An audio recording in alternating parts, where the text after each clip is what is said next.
Rabbil Alamin. Wassalatu wassalamu ala asyrafil anbiya'i wal mursalin Sayyidina Muhammadin wa ala alihi wa sahbihi ajma'in. Subhanaka la ilma lana illa ma 'allamtana innaka antal alimul hakim. Wa la hawla wa la quwwata illa billahil aliyyil azim. Rabbana shrah lana sudurana wa yassir lana umurana. Rabbana atina min ladunka rahmatan wa hayyi' lana min amrina rashada. Allahumma iftah 'alaina hikmataka wa anshur 'alaina rahmataka ya dzal jalali wal ikram. Allahumma akhrijna min dhulumatil wahmi wa akrimna binuril ilm waftah 'alaina abwaaba fadlik wanshur 'alaina min khazaini rahmatik birahmatika ya arhamar rahimin. Rabbi sahil wa yassir wa la tu'assir 'alayya ya muyassir kulli 'asir.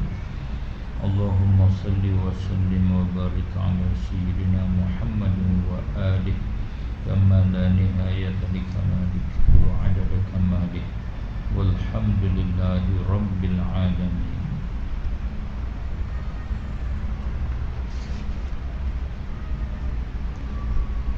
Qala Syekhul Muallif rahimahullahu ta'ala wa nafa'ana bi'ulumihi fid dharain amin. An-naw'u tasi' bagai yang ke-9 daripada anwa', daripada beberapa bagai, daripada beberapa bagai bagi hukuk al-muta'alliqah bil qulub, hak-hak yang berhubung kait dengan hati. Boleh kita kata aqaid, pegangan-pegangan imaniyah, pegangan yang dipanggil iman, pegangan yang jadi sebab bagi ma'rifatillah, bagi kenal Allah Subhanahu wa ta'ala. Bagai yang ke-9-nya ma'rifatu ma yajibu salbuh, mengenal atau mengetahui barang yang wajib ternapinya an dzatihi subhanahu wa ta'ala, daripada zatnya Allah Subhanahu wa ta'ala. Maknanya kalau kita mukallaf tidak mengetahui, tidak mengenal perkara-perkara yang ternapi daripada Allah, berartinya kita belum lagi kenal Allah Subhanahu wa ta'ala.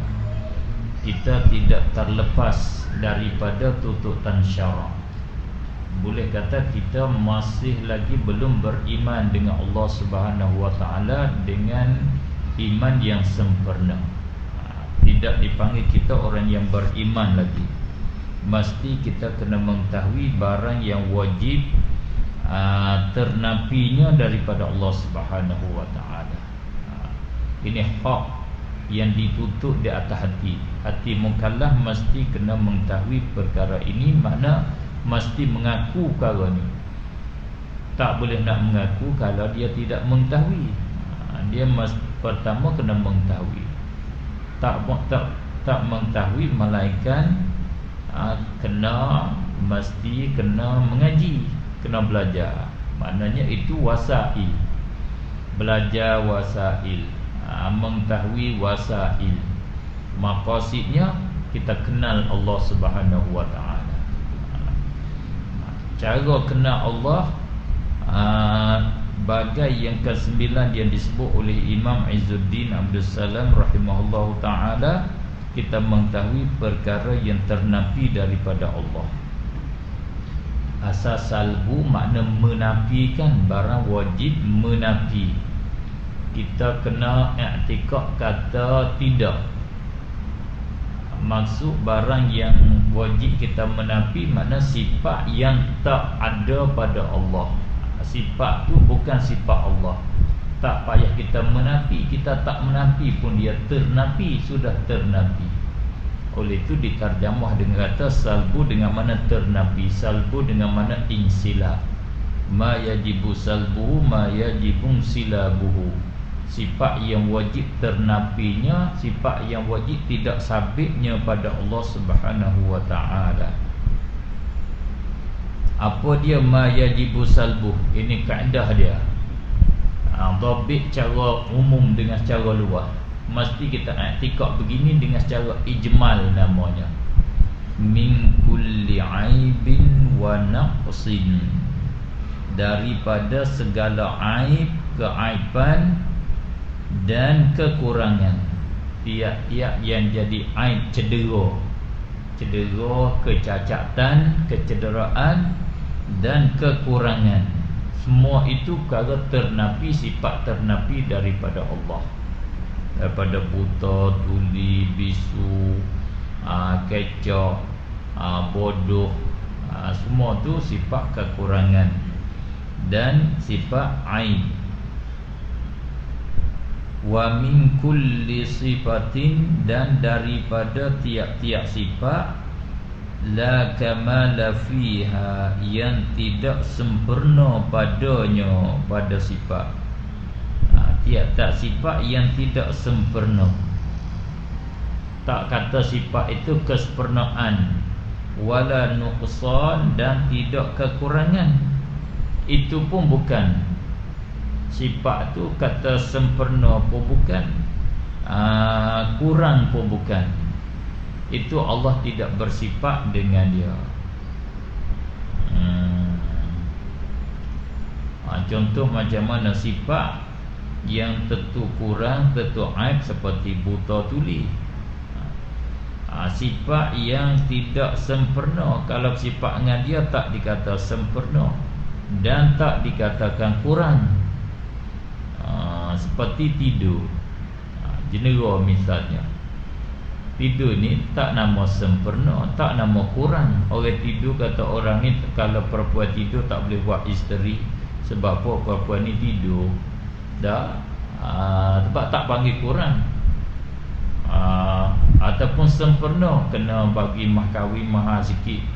Perempuan ni sebab dia bersifat dengan tidur, jenera dia tidur, kena mahal lah.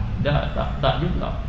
Kerana biasa, tak panggil sempurna, tak panggil kurang, maka itu pun tak boleh ternafi daripada Allah Subhanahu wa taala. Allah bersifat dengan kamal, tidak bersifat dengan kekurangan.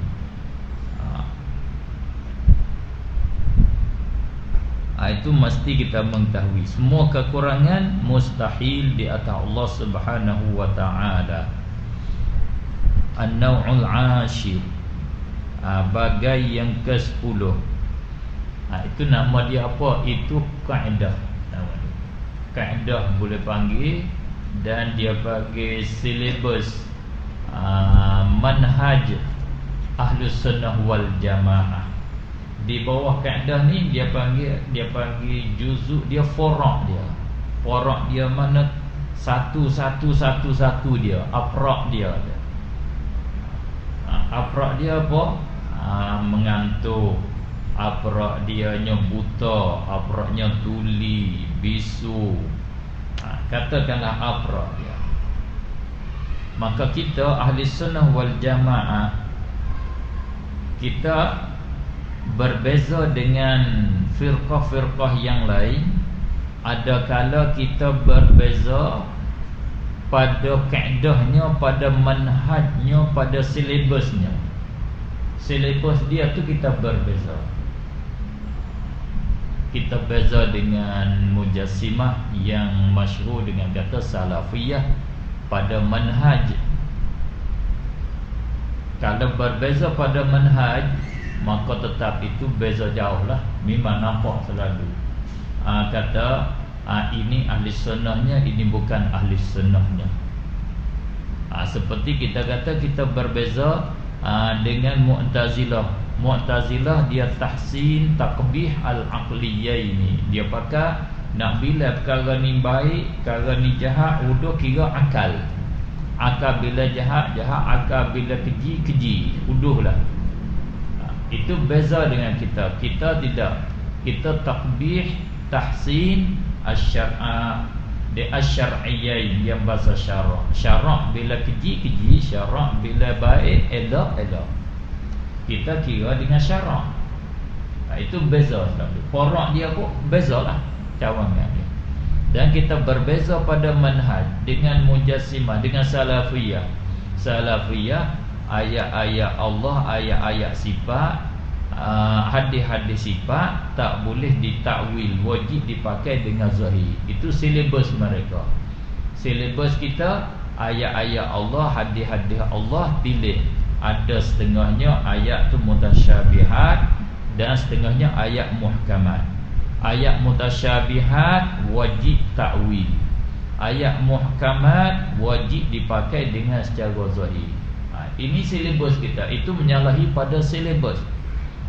Kita boleh kenal bila disebut kata ayat mutasyabihat tak boleh ditakwil ataupun hadis tak boleh ditakwil, wajib dipakai dengan secara zahir, ataupun tidak ada di dalam Al-Quran itu ayat-ayat yang mutasyabihat, itu kita boleh kenal dan itu bukan ahli sunnah wal jamaah. Sebab tu kita kena kenal silibus kita. Kadang-kadangnya silibus sama, tetapi forak dia itu tak sama pula. Kaedah sama seperti kaedah umum kan. Kita kaedah umum sama, Mu'tazilah, Salafiyah, Ahli Sunnah kaedah umum wajib kita berdalil dengan dalil Al-Quran dan Al-Hadis. Itu kaedah itu sama. Tetapi cawangan di bawahnya pula tak sama pula. Tak sama. Allah bersih daripada kekurangan. Itu sama. Mu'tazilah, Musyabbihah, Salafiyah, kita ahli sunnah sama telah ada kita memanglah kita menafikan kekurangan daripada Allah Subhanahu wa taala. Itu silibus sama. Tetapi cawangannya, foraknya, afrak dia tak sama. Mujassimah kata Allah Subhanahu wa taala mengambil tempat itu bukan kekurangan. Kita Allah mengambil tempat itu kekurangan. Tak sama. Itu tak betul. Allah bergerak dan diam itu kekurangan kita. Mujassimah, Salafiyah, Allah bergerak diam itu tidak kekurangan, kesempurnaan. Itu forak dia.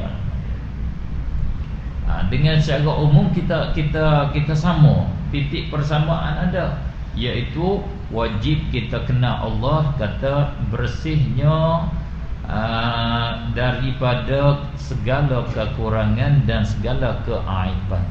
Itu sama. Ni titik manhaj ni sama. Ahli Sunnah, Mu'tazilah, Mujassimah sama. Bagai yang ke-10, ma'rifatu tafarrudihi bil ilahiyah wa li khatira. Ini ijma' sama. Ini kaedah lah. Silibus boleh kita nak buat satu pada silibus Ahlussunnah wal Jamaah yang Imam Izzuddin bawa mari anwa'. Anwa' ni satu bagai satu daripada silibus Ahlussunnah. Bagai yang ke-10 iaitu ma'rifatu tafarrudihi, mengenal atau mengetahui i'tiqad, percaya ketunggalannya Allah Subhanahu wa taala bil ilahiyah, dengan ketuhanan. Kita tahu kata, kita mengetahui kata dia saja bersifat dengan ilah, bersifat dengan uluhiyah, bersifat dengan ilahiyah, dengan ketuhanan, wali ikhtira', dan bersifat dengan ikhtira', cipta, reka, buat dengan tidak ada contoh, tak ada plan yang terdulu, tak ada contoh yang terdulu.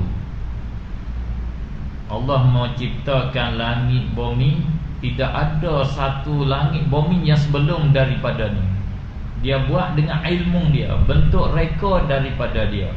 Bila bentuk reka daripada dia, itu nama dia ikhtira', nama dia.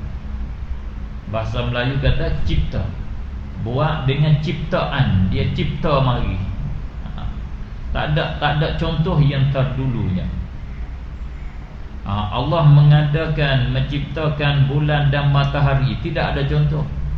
Pertama-tama Allah buat matahari, yang Allah buat, bulan Allah buat, begitu, bentuk begitu, tak ada, tidak dibuat design oleh siapa-siapa pun. Tidak ada yang bentuk reka yang sebelumnya, tak ada.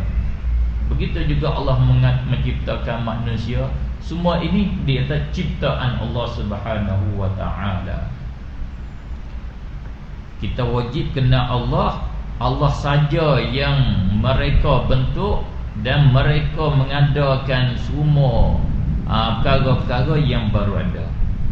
Dan kita kena mengetahui kata dia sahaja bersifat dengan uluhiyah, bersifat dengan ilahiyah, dengan ketuhanan. Apa makna bersifat dengan ketuhanan? Bil ilahiyah, bersifat dengan ketuhanan. Kat sini kita kena tahu makna pengertian ilah itulah. Ilahiyah maksud ia nisbah tu jadi makna masdar. Ya itu jadi makna masdar. Bil ilahiyah bi kaunihi ilahan. Itu makna bil ilahiyah. Tafarrudihi bil ilahiyah ay tafarrudihi bi kaunihi ilahan. Dengan keadaannya ilah. Itu terjemah bahasa Melayu kita ringkasnya dengan ketuhanan. Bikaunihi ilahan, dan dengan ketuhanan. Dia saja bersifat dengan ketuhanan, dengan jadi Tuhan.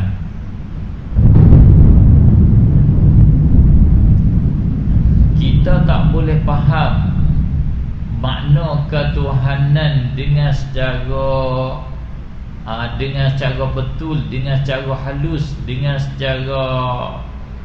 cara mantap, dengan secara nampak di dalam kepala kita, dalam hati kita, melainkan kita kena faham makna ilah.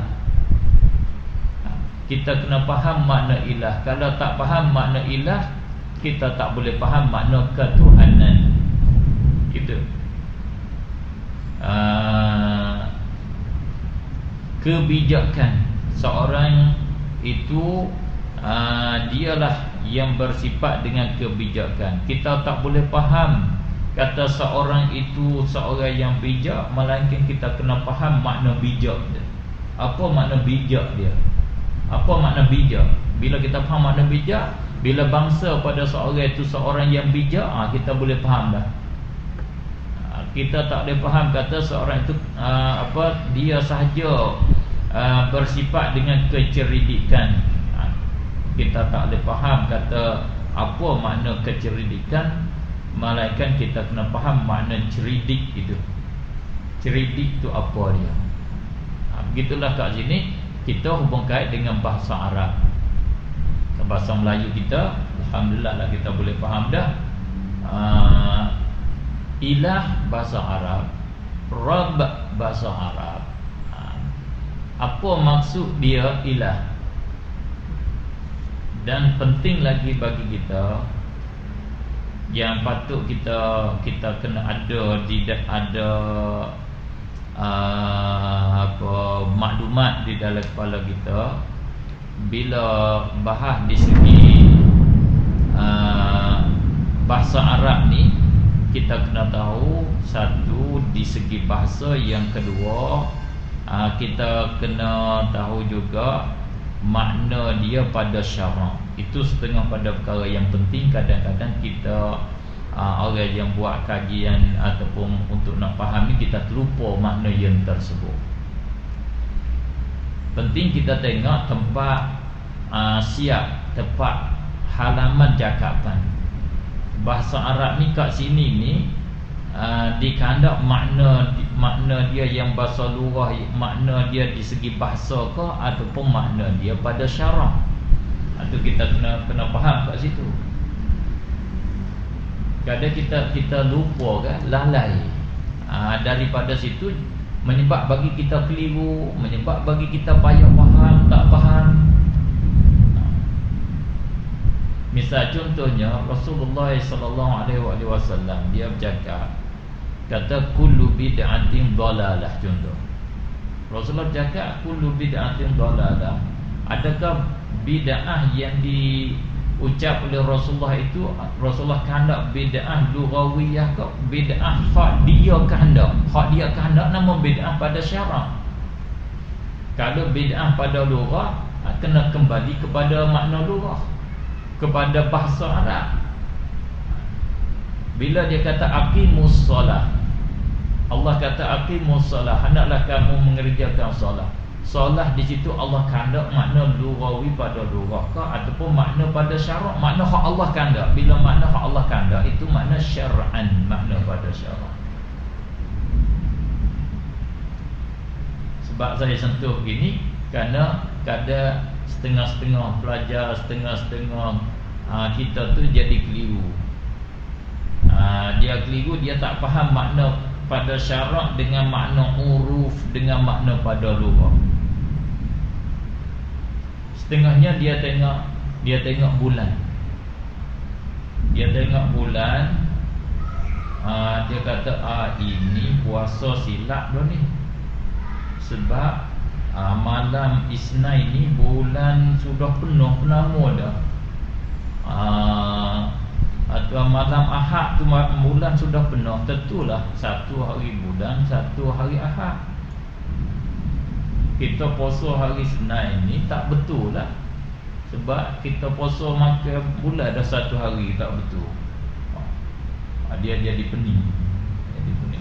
Nisfu Syaban, dia kata nisfu macam mana ni, bulan matahari sudah jatuh, bulan tak naik lagi, dia kata.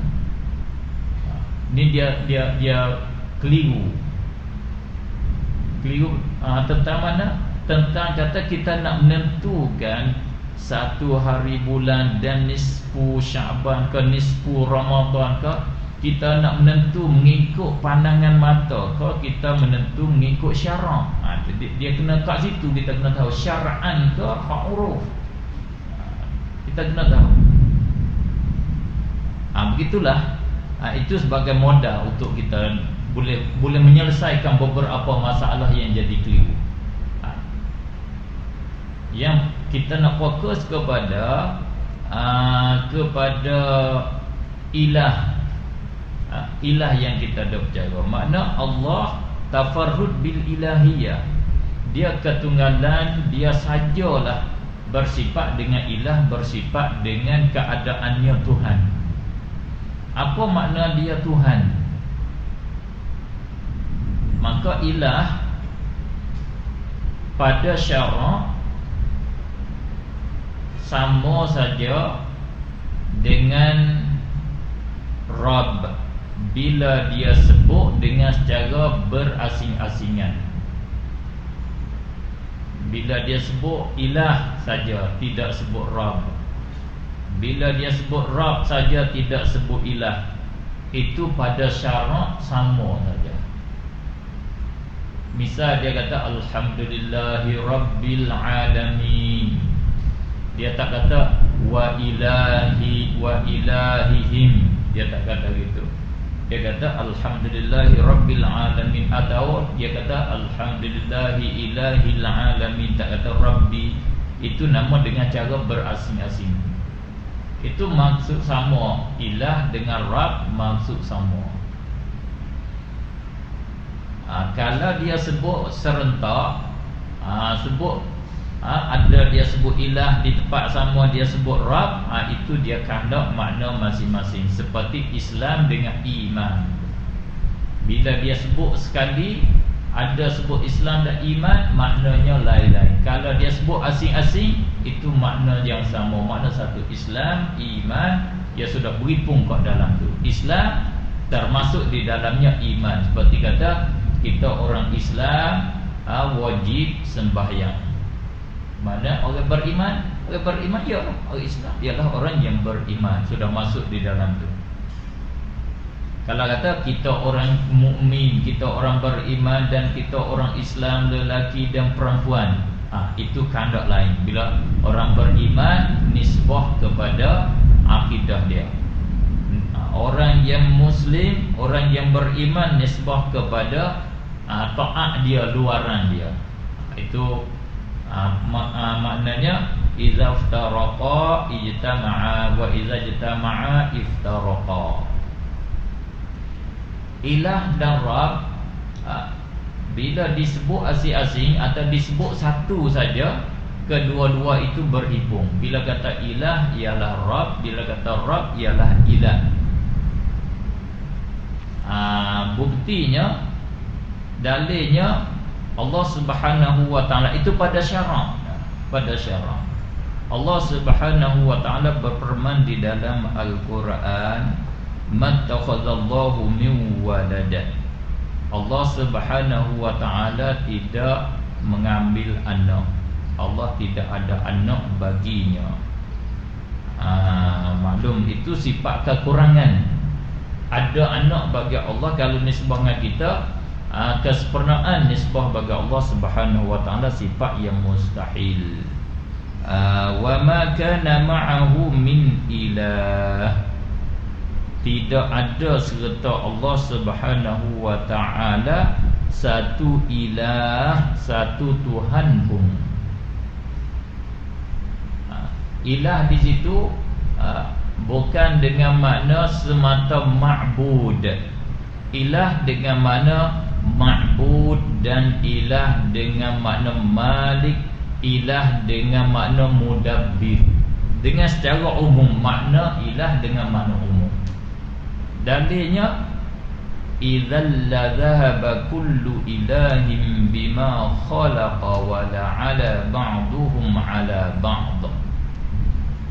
Kalau ada ilah serta Allah, Allah kata la dhahaba kullu ilahin, nascaya pergi oleh tiap-tiap Tuhan bima khalaqa, dengan barang yang dia cipta. Tuhan satu ni dia meretah apa hak dia cipta.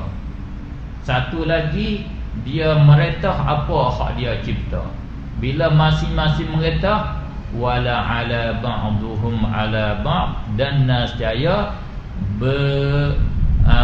meninggi, menewasi, menang, menewah tinggi, ba'duhum ala ba'd, setengah dah di atas setengah.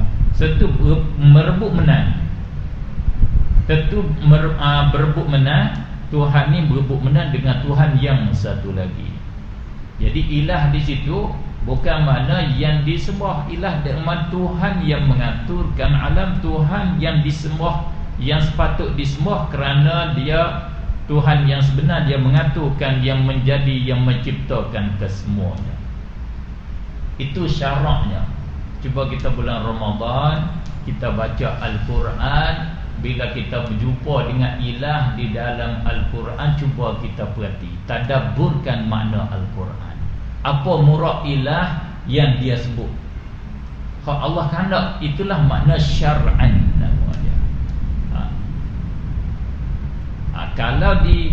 Kalau disebut kedua-dua, qul a'udzu birabbin nas, malikin nas, ilahin nas. Qul a'udzu rabbin nas, malikin nas, ilahin nas. Dia sebut itu dia memberi arti lain. Rabbin nas, Tuhan yang mencipta, yang yang mengaturkan manusia. Yang malik, yang jadi tuan bagi manusia. Dialah tuannya. Rabbi dengan makna malik, dengan makna mudabbir, malik dan mudabbir. Ilahin nas dengan makna ma'budun nas, Tuhan yang manusia sepatut sembahnya, kerana dia Rabb, kerana dia Malik. Itu makna ilah. Ilah makna yang disembah, tetapi bukan semata yang disembah. Yang disembah dengan sebab dia bersifat dengan sifat yang sepatut disembah. Itu makna ilah yang sebenar. Dia bersifat dengan kesempurnaan dan tidak bersifat dengan kekurangan. Itu makna ilah. Oleh itu di sini makna tafarruduhu bil ilahiyah, ketunggalannya Allah dengan ketuhanan, iaitu dia saja bersifat dengan malik, dengan jadi tuan. Dia saja bersifat dengan mudabbir, dengan mengaturkan semua perkara. Dia saja bersifat dengan khaliq. Dia saja bersifat dengan ma'bud, yang sepatut disembah. Mesti kita percaya di dalam hati begitu, mesti kita terima begitu, baru kata kita kenal Allah. Kalau tidak, kita kufur dengan Allah Subhanahu wa ta'ala. Itu mana tafarrud bil ilahiyah. Alhamdulillah kita sudah ada akidah ni. Cuma kita nak tahu ya ni, apa yang ditulis oleh Imam Izzuddin. Kalau tidak, kita tak masuk masjid hari ni. Kita sudah mengaku bahawa Allah saja ilah. Dia saja yang mengatur, dia saja tuan, dia saja yang menciptakan semua perkara, dia saja yang patut disembah, yang berhak disembah. Kerana dia bersifat dengan segala sifat kesempurnaan dan ternapi daripada dia segala kekurangan. Itu makna ilah.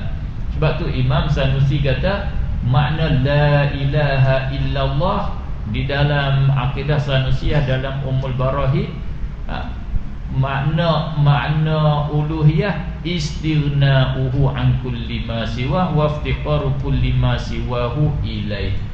Makna la ilaha, la mustaghniyah, tidak ada yang terkaya, an kulli ma siwa, daripada perkara yang lain daripadanya, wala muftaqiran ilaihi kullu ma ada, tidak berhajat kepadanya tiap-tiap barang yang lain padanya, illahu, melainkan dia. Mana ilah ni kena definisi dia, pengertian dia dua pengertian, bukan satu. Iaitu kena dia terkaya daripada yang lain, dia tidak hajat kepada yang lain, dan semua yang lain berhajat kepada dia. Dengan dua sifat inilah baru dia boleh bersifat dengan jadi ilah, baru dia boleh jadi ma'budu bihaqqin, yang disembah dengan sebenar. Bukan semata yang disembah, berhala yang disembah dikata ilah, dah, bukan ilah. Sebab berhala yang tak bersifat dengan istighna dan iftiqar. Dia kena bersifat istighna iftiqar, barulah dikatakan ilah, baru dikata ma'bud bihaqqin. An-naw'ul hadi asyar, bagai yang ke-11, ma'rifatu sifatihil fi'liyah, mengenalkan segala sifatnya atau sifat-sifat fi'il baginya, bagi Allah Subhanahu wa ta'ala. Asalnya sifatihi, segala sifatnya, al-fi'liyah, yang bahasa fi'il. Kata pendeknya sifat-sifat fi'il baginya Allah Subhanahu wa ta'ala. Kita kena mengetahui Allah bersifat dengan beberapa sifat fi'liyah. Sifat fi'liyah bagi Allah berbilang, nisbah angkanya. Adapun sifat tidak berbilang, kerana dia bukan jenis ada. Nak berbilangnya kena ada. Bila ada baru berbilang. Kalau tak ada, dia tak berbilang, kita bilang saja. Sifat fi'liyah as-sadirati an qudratih, yang keluar daripada sifat perkuasanya Allah Subhanahu wa ta'ala. Sifat fi'il ni keluar daripada sifat perkuasa. Ini aliran Asy'ariyah, yang banyak dipakai oleh kita pakai aliran Asy'ariyah. Sifat fi'il keluar daripada sifat perkuasa. Sifat perkuasa Allah al-kharijati an dzatih, yang al-kharijah, yang bukan ada pada zatnya. Bukan al-kharijah, bukan jadi sifat bagi kudrati. Sifat yang kedua bagi as-sadir, sifat yang kedua bagi sifatihi al-fi'liyah. Sifat yang ketiga lah, Sifatihi al-fi'liyah tu sifat bagi sifat yang pertama bagi sifatihi. Sifatihi al-fi'liyah as-sadirah sifat yang kedua. Yang ketiga al-kharijah tu sifat bagi sifatihi al-fi'liyah. Apa makna? Kita kena mengetahui Allah bersifat dengan sifat fi'il. Sifat fi'il ini dia keluar, mari dia, hasil dia daripada qudrat, yakni ta'alluq bagi qudrat Allah yang tanjizi hadis. Kita kena tahu semua perkara berlaku Allah memperlakukan dengan sifat qudratnya. Kemarau, hujan, hidup, mati, mudarat, sakit, sehat, itu sifat fi'il bagi hasil daripada sifat fi'il Allah. Allah membuatnya, Allah menciptanya, Allah memperlakukannya, memperlaku dengan sifat qudratnya. Bila perkara tak ada, dia beri ada. Beri ada tu nama sifat fi'il. Dia beri ada dengan qudrat. Itu makna keluar, terbit mari daripada qudrat. Perkara yang ada, dia menghilang, dia beri mati. Menghilang itu nama dia sifat fi'il, nama dia. Menghilang dengan qudrat dia. Dia menghilangkan. Maka mengada, menghilang, memberi sehat, memberi sakit, memberi kaya, memberi miskin, memberi rezeki, memberi sembuh, itu sifat fi'il nama dia. Iaitu perbuatan bagi qudratnya. Kalau kita cakap bahasa standard Malaysia kita, perbuatan bagi qudrat dia. Qudrat dia ada perbuatan dia. Apa? Menghidup, memati, memberi rezeki, memberi sehat, memberi sembuh, memberi kemarau. Itu kesemuanya nama dia perbuatan bagi qudrat. Itu nama sifat fi'il nama dia. Sifat fi'il ini al-kharijati an zatihi, yang luar daripada zatnya.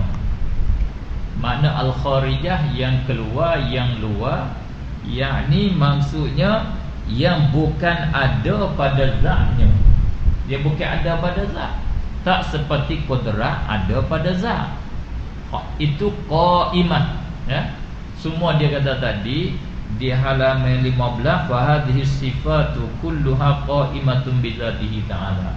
Semua sifat haya, ilmu, qudrat, irada, sama, basar, kalam itu qaimatun bi dzatihi ta'ala. Qaimah lawan dia ni kharijah. Kharijah yang keluar, yang luar, yakni yang bukan ada pada zat. Memati bukan ada pada zat, menghidup bukan ada pada zat, memberi rezeki bukan ada pada zat. Yang ada pada zatnya qudrat. Qudrat menghidup. Menghidup tu nama sifat fa'il, bukan ada pada zat Allah Subhanahu wa ta'ala. Sebab menghidup, memati itu nama bagi perbuatan. Perbuatan ialah amrun i'tibari. Macam kita makan, macam kita potong, kita himpun. Kita himpun perkara yang bercerai-cerai. Himpun itu bukan ada, bukan di zat kita himpun, perbuatan kita. Kita potong satu perkara yang panjang, kita potong. Potong itu bukan ada. Kita ada, tangan kita ada, pisau ada, potong tak ada. Potong itu perkara kira-kira saja, bukan ada pada zat kita potong. Itu makna kharijah, yang luar daripada zat. Yakni bukan sifat wujudiyah, bukan sifat yang bangsa ada pada zat. Tidak seperti sifat ma'ani, tidak seperti qudrat, iradah, ilmu, haya, sama, basar, kalam. Itu sifat wujudiyah qaimah bizatihi ta'ala. Wahia munqasimatun ilal jawahir wal a'rab. Wahia dan dia dan ia sifat fi'il. Sifat fa'il ini munqasimatun, yang terbahagi ia ilal jawahir, kepada jauhar-jauhar, wal a'rab, dan kepada arad-arad. Maksud sini bukan sifat, iaitu perkara yang hasil daripada fa'il Allah, perkara yang hasil daripada takluk qudrat Allah terbagi kepada dua. Bila Allah mencipta, jadi dua perkara cipta Allah. Dengan kata lain, makhluk Allah ada dua perkara. Satunya jauhar, yang kedua arad. Nama dia jauhar, perkara yang berketul, yang mengambil tempat. Perkara yang mengambil tempat, tak hajat ke tempat kosong, tidak kena tupai yang lain, tak hajat ada di yang lain. Seperti kita, batu, kayu, air, pokok, semua ni nama dia jauhar. Cuma dia lebih halus lagi, perkara yang kecil, paling kecil, tak terima bahagi pun dipanggil jauhar. Asalkan dia berketul, dia ada tempat kosong, dengan mana tempat dia duduk tak ada yang lain, itu mana tempat kosong. Kita ni mengambil tempat kosong, sama dengan diri kita ni. Kalau kita 1 meter ni tidak ada yang lain, kita saja kat sini. Betul, yang sama dengan kita duduk tak ada yang lain, kita saja ada. Itu kena kata kosong. Kalau tak kosong, kita tak boleh duduk. Kena ada ruang. Maksud kosong, ruang. Maka perkara yang berhajat pada ruang, itu benda perkara berketul. Kalau bahasa petani, bagaimana yang saya sebut dulu, benda bertokoh. Perkara bertokoh, berketul. Maka perkara yang Allah cipta ada dua jenis ni. Satu jenisnya jauhar, berketul. Yang kedua jenis arad. Arad ni perkara yang berlaku, yang ada pada jauhar. Putihnya jauhar, hitamnya jauhar, manis jauhar, pedah jauhar, masam jauhar, harum jauhar, wangi jauhar. Itu nama dia arad, nama dia. Sifat-sifat yang ada pada jauhar nama arad. Sifat yang ada pada jauhar. Jauhar sendiri perkara yang mengambil tempat dengan sendirinya, tak hajat ada kepada di yang lain. Kalau hak yang ambil tempat dengan sebab ada di yang lain, itu nama arad, nama dia. Manis gula, dia mengambil tempat, ada tempat ruang bagi dia, tapi dengan dia mesti kena ada pada gula. Semata dia tak boleh ada. Gula itu nama jauhar, dia mengambil tempat, tak payah ada pada perkara yang lain. Wal a'radu, dan bermula segala arad itu. Arad itu anwa'un, beberapa bagai. Ada banyak bagai pula. Kal khafdi, seperti merendahkan. Perkara yang tinggi Allah merendahkan. Banyak kan dulu orang jadi presiden, Allah merendah, jatuhkan dia. Sedangkan dia masih nak lagi kepada presiden, jatuh daripada presiden. Itu nama Allah merendahkan. Maka seorang yang direndah itu, dia bersifat dengan rendah.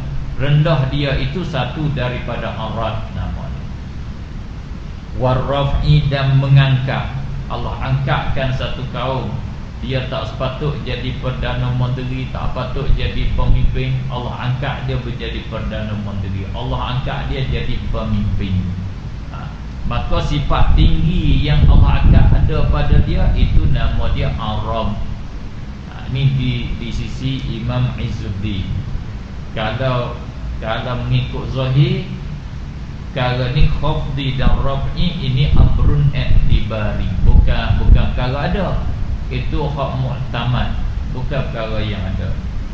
Mengangkat dan merendah. Wal ata, dan memberi. Wal man'i, dan menegah, menghalangkan daripada beri.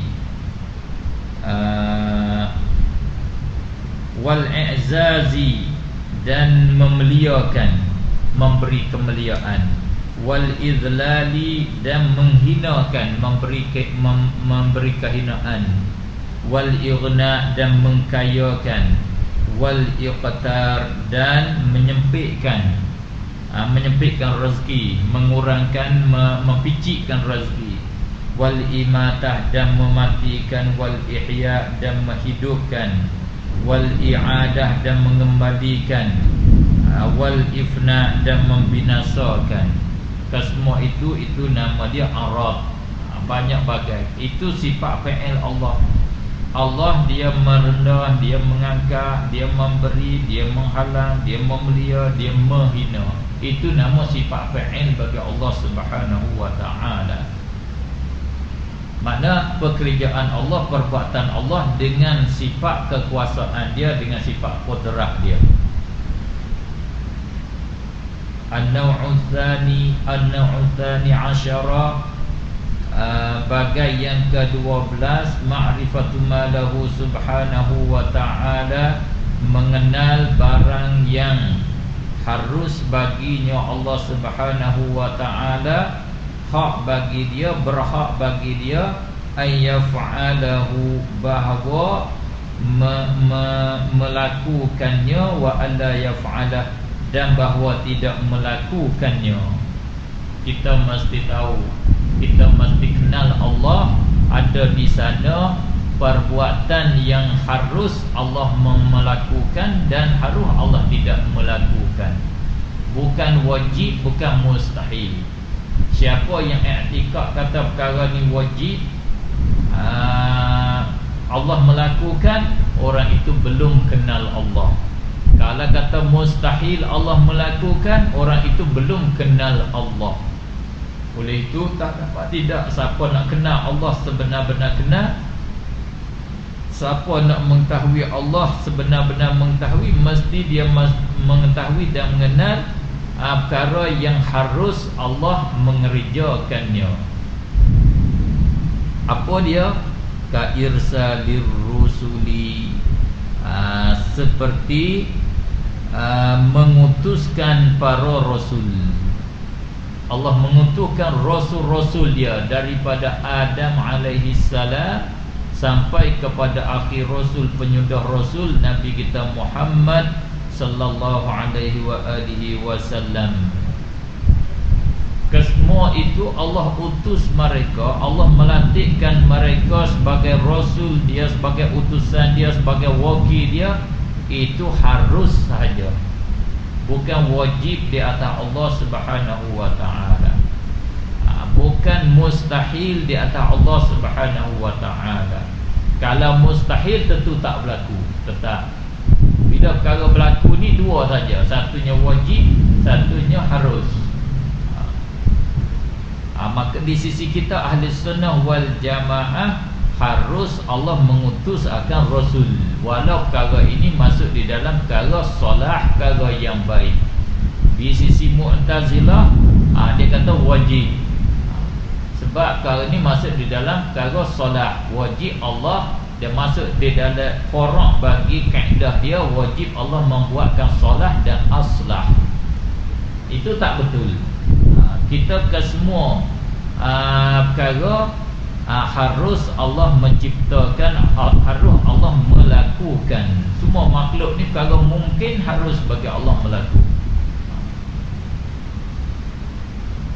Tiap-tiap perkara dulunya tak ada, kemudian ada, dulu tak berlaku, kemudian berlaku, itu harus bagi Allah Subhanahu wa ta'ala.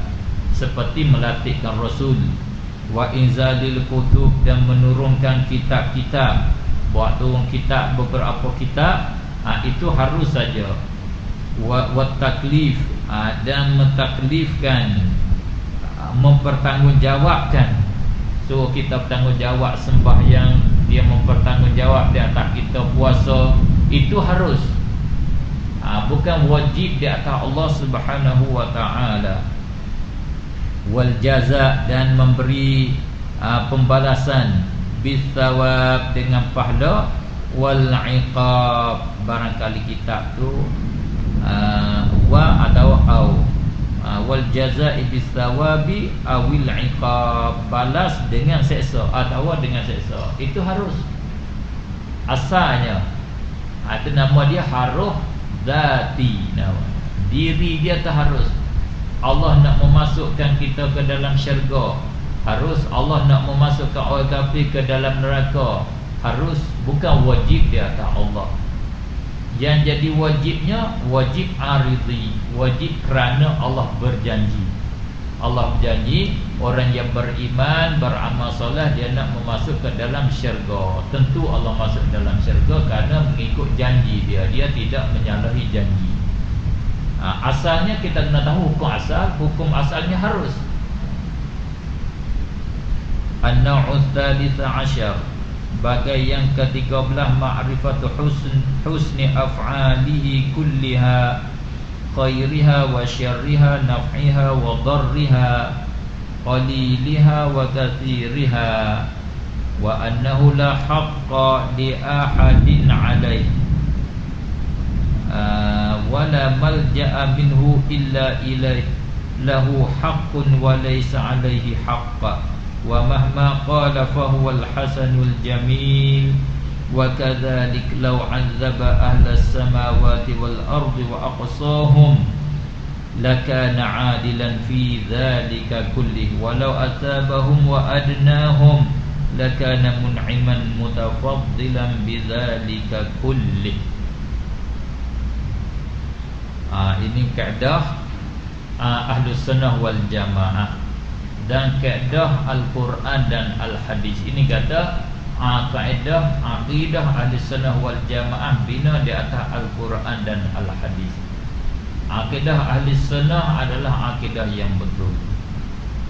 Satu daripadanya iaitu ma'rifatu husni af'alihi kulliha, mengetahui, mengenal keelakan segala perbuatannya Allah Subhanahu wa ta'ala.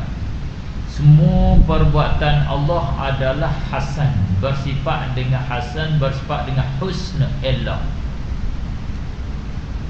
Susah sikit bagi kita yang bodoh nak faham perkara ni.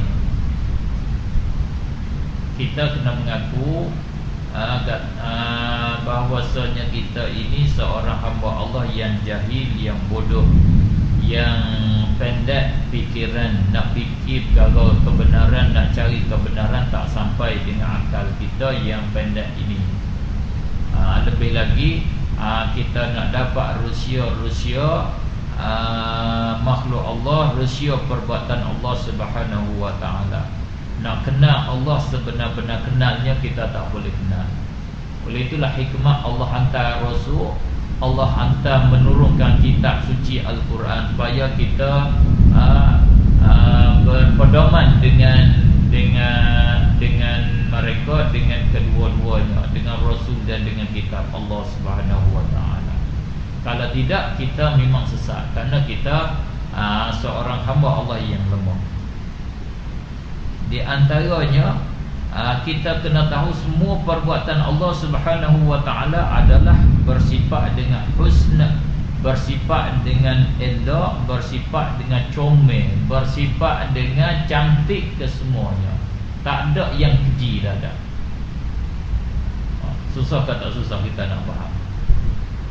Khairiha, baiknya, yang baiknya, wa syarriha, dan yang buruknya, yang jahatnya. Hak baik pun elok, hak jahat pun elok perbuatan Allah Subhanahu wa ta'ala. Naf'iha, manfaatnya, wa dharriha, dan mudaratnya. Hak ada manfaat, seperti kita kata makanan nasi, roti, air, itu memberi manfaat. Dan yang memberi mudarat, racun, benda yang beracun, itu perkara yang memberi mudarat. Itu pun nisbah dengan Allah. Kalau tu baik dikira jahat, itu nisbah dengan kita. Kita kalau kita makan racun, kita minum racun, Itu nama kita kerja perkara yang jahat. Allah mengadakan racun, bukan Allah mengerja perkara jahat. Itu kita kena tahu. Itu adalah Allah mengada perkara yang baik. Perkara yang baik. Baik macam mana rusak kita, mudarat kita. Mudarat nisbah dengan kita. Mudarat nisbah dengan kita. Nisbah dengan Allah, dia mengada perkara itu adalah kebaikan. Itu wajib kita kenal. Itu mana? Perkara ni kita kena supaya dekat, supaya kita boleh faham dengan cara tak liar sangat. Jinaknya kena ada contoh dia lah. Banding contoh mudah-mudahnya seperti sistem yang disusung oleh pemerintah, oleh kerajaan. Gitu saja mudah-mudah. Kali yang dulu kan saya sudah buat contoh, angkat contoh. Sistem yang disusung oleh kerajaan, kalau nisbah dengan kita, ada yang baik, ada yang tak baik. Tak gitu. Tetapi kalau nisbah dengan kerajaan, dia susun ke semua tu baik semua. Dia buat untuk kebaikan ke semua dan baik ke semua. Bukan dia buat jahat. Kerajaan yang adil lah. Jangan tu kerajaan yang jahat tu, jahat tu dah. Jahat tu nisbah dengan Allah Subhanahu Wa Taala. Contoh yang paling dekat dengan kita seperti trafik light. Adanya yang hijau, ada yang merah, ada yang kuning, bukan? Kerajaan buat sistem. Adakah kerajaan buat sistem traffic light merah hijau, merah biru, katalah merah hijau itu, hak hijau itu dia untuk memberi faedah kepada kita, yang merah itu untuk mudarat, untuk bahaya kepada kita, untuk menyusahkan kita. Cuba jawab. Tentulah bukan dia nak menyusahkan kita. Demi untuk kita ke semua, untuk selamat kita ke semuanya.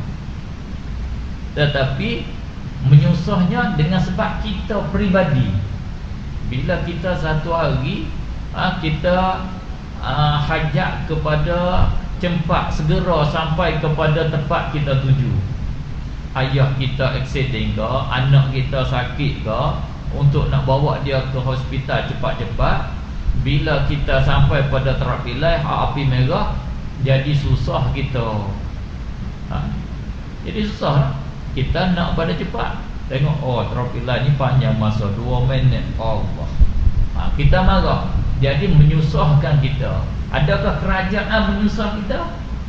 Dia bukan nak menyusah kepada kita, nak menyelamatkan kita. Kalau dia tidak buat sistem itu, lebih lagi lah susahnya kita. Jangan kata kita nak ambil anak kita ke hospital, kita sendiri kena dibawa ke hospital pula. Tak gitu. Bahkan seluruh Malaysia ni kena buat kubur ke semua. Tak boleh buat tempat kediaman dah. Accident habis lah. Masing-masing nak laju, masing-masing nak kejar, habis. Maka sistem itu adalah sistem yang baik ke semua daripada kerajaan. Yang tak baik nisbah pada orang-orang yang tertentu saja. Begitulah perbuatan Allah. Allah cipta semua perkara adalah elok ke semuanya. Cuma jangan kita langgarlah hak merah dia tu. Dia buat racun, jangan kita minum. Racun tu ada kebaikan. Ada kebaikan. Allah, cuba fikir saya duduk dengung fikir satu hari, saya serentak dan suka senyum seorang duduk kan. Ingat kepada hidup cara kampung masa dulu. Masa dulu hidup cara kampung, hidup di kampung. Alhamdulillah, hidup di kampung ni boleh jadi akidah, boleh faham akidah di masa belakang-belakang ni. Kita hidup cara kampung, kita nak buang air kecil, air besar, dia tak ada tandas. Tandas tertentu, tandas orang bandar ni. Tanah orang Banat dia sempit saja, 1 meter, 1 meter setengah. Kita hidup cara kampung, tanah kita luas. Daripada sebelah timur sampai kepada sebelah barat, semua tanah kita ke semua. Boleh. Kita nak pergi buang tak, tengok tempat lindung je lah. Kat pokok, kat tepi pokok, kat tepi batah benang, tembok benang, antara setara sempadan benang, sawah tu, kita pergi lindung kat situ je lah. Najis yang kita buang itu bau wangi ke bau busuk? Siapa nak minum najis? Siapa nak makan najis yang kita buat? Busuk. Tak boleh dah. Kita tak masuk dekat. Kita sendiri pun masa buang tu pun kita duduk sebentar je, kita tak pergi dah, kita buang kat lain pula besar lagi. Tetapi itu busuk nisbah dengan kita, nisbah dengan ayam kampung. Oh, perkara best bagi dia. Oh, dia ambil habis kosong, dia kacau pula dia panggil. Dia cari bahak, cari sampai ke dalam tanah pula. Dia makan pula ayam kampung. Sebab tu ayam kampung tu jadi ubah, jadi baik dia panggil, tak seperti ayam kedai. Dia makan pula najis kita, tak bau busuk dia, sedap pula bagi dia. Betul. Ada nisbah dengan dia, nisbah dengan kita ya, kita buangnya, nisbah dengan dia tidak. Bila dia makan ayam kampung tu, dia makan pula, dia buang pula najis dia. Dia pun tak makan dah najis tu, hak dia. Tetapi siapa pula? Cacing pula, ibu cacing pula makan hak dia pula dah. Gemuk pula cacing tu pula. Dan najis ayam tu pula jadi baja kepada pokok-pokok pula, untuk menggemukkan pokok-pokok. Kesemua tu sistem Allah adalah ada kebaikan ke semua. Najis kita ada kebaikan, najis ayam ada kebaikan, cacing tu pula ada kebaikan, boleh buat umpan untuk kita nak mancing ikan pula, boleh pula dah. Jadi pusing ke semua ada kebaikan ke semuanya. Itu perbuatan Allah Subhanahu Wa Taala. Memanglah begitu, sebab Allah alim, Allah yang sangat mengetahui, hakim yang bijaksana, Allah Subhanahu Wa Taala. Bolehkah mereka yang bersifat dengan ilmu yang tinggi, bersifat dengan bijaksana yang tinggi, yang luas, dia mengadakan perkara tidak ada faedah, dia buat perkara yang memberi mudarat? Tak boleh jadi, tak boleh jadi. Tak ada. Susunan manusia pun tidak ada begitu, lebih lagi susunan Allah Subhanahu Wa Taala. Itulah kata kita mesti mengetahui husnu af'alihi kulliha, elak segala perbuatan Allah kesemuanya. Baiknya hak baik, hak jahatnya pun elak, mesti kena elak. Bila faham kat sini, alhamdulillah, ringan bagi kita bebanan-bebanan yang kita duduk beban. Rasa ringanlah. Sakit kita adalah kebaikan, bukan kata jadi jahat bagi kita. Kalau kita sakit, itu adalah baik, boleh jadi baik bagi kita dan juga baik bagi orang yang lain. Makna tentulah ada kebaikan bila dilaku oleh Allah Subhanahu Wa Taala. Tentu perkara tu husnu, benda tu benda elok, benda cantik, benda comel.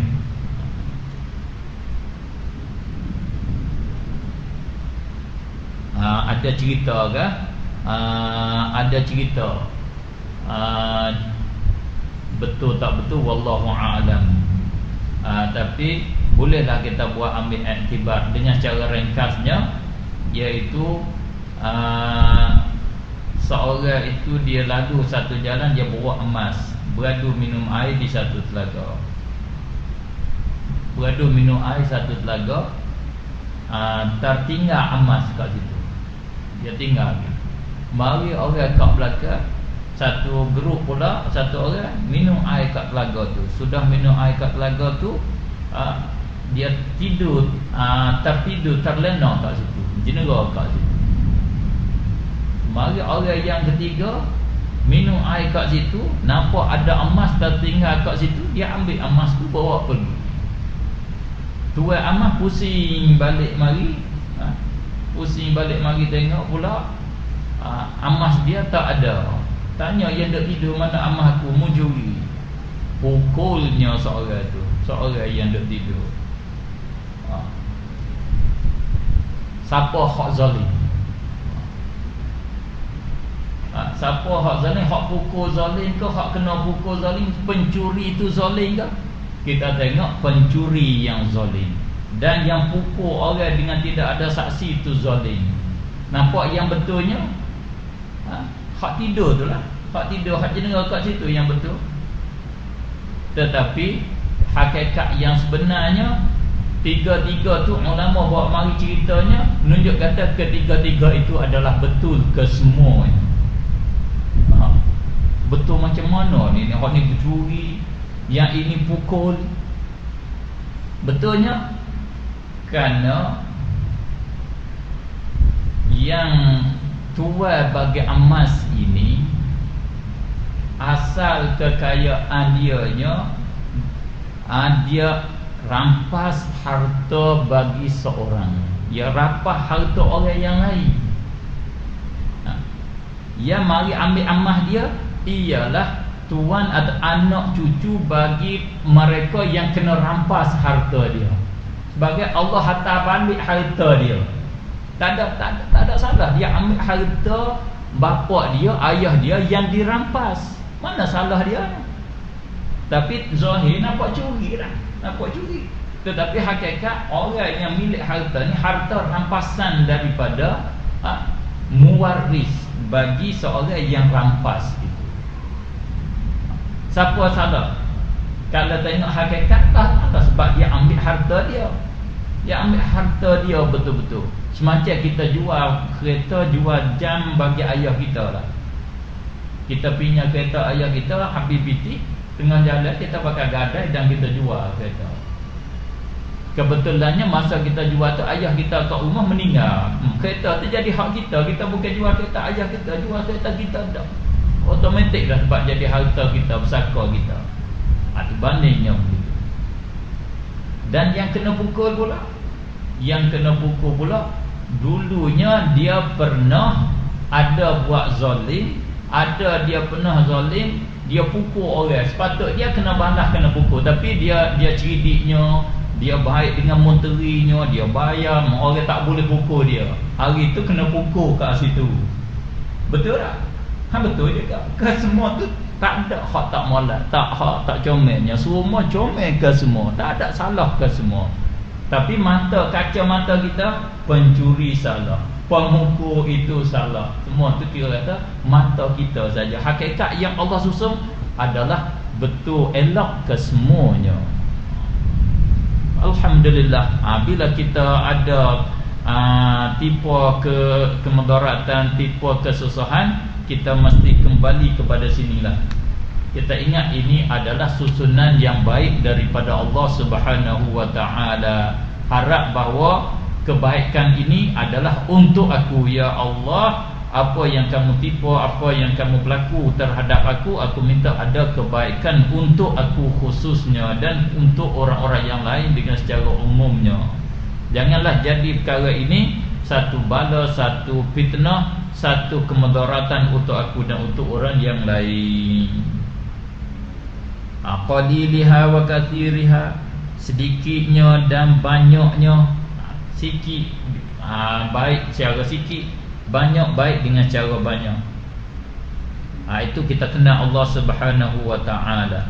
Wa annahu, dan bahawa sungguhnya, la haqqa, tidak ada hak, li ahadin, bagi seseorang pun, alaihi, yang wajib atasnya, atas Allah Subhanahu wa ta'ala.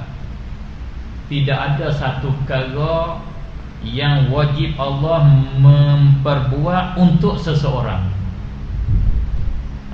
Memasukkan kita ke dalam syurga bukan wajib di atas Allah buat untuk kita. Memberi rezeki kepada kita bukan perkara yang wajib di atas Allah membuat untuk kita. Tak ada. Semua perkara harus bagi Allah Subhanahu wa ta'ala. Itu atas jalan hakiki. Ada pun atas jalan majazi, atas jalan aridi ada. Ini kita kena faham. Ini sangat-sangat susah lah. Kalau kita tak pernah belajar dengan cara berkaedah, belajar ilmu alat, kita tak boleh faham, kita tak boleh nampak perkara yang sebenar. Lebih lagi kalau kita baca hadis Rasulullah sallallahu alaihi wasallam. Ada satu hadis yang sahih, kalau tak silap saya meriwayatkan dia oleh Imam Bukhari.